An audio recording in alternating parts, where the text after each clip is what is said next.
Beberapa waktu lalu Denada menjual rumah mewahnya untuk biaya pengobatan sang putri, Aisyah yang menderita leukemia. Namun ternyata hingga saat ini rumah tersebut belum laku terjual. Denada pun mengaku pasrah soal rumahnya yang belum laku terjual.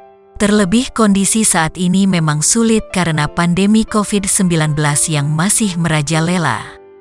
Saat ini rumah Denada masih dalam tahap penjualan. Meski rumah yang ia jual belum juga laku. Namun rupanya Denada sudah berhasil menjual tanah di samping rumahnya.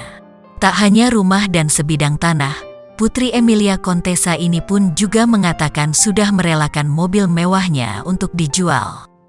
Meski asetnya sudah banyak yang dijual, Denada menegaskan tak pernah menyesali aksinya itu. "Aku sudah jual mobil juga. Jadi nggak apa-apa juga. Ini kan sesuatu yang harus aku lakukan," lanjut Denada.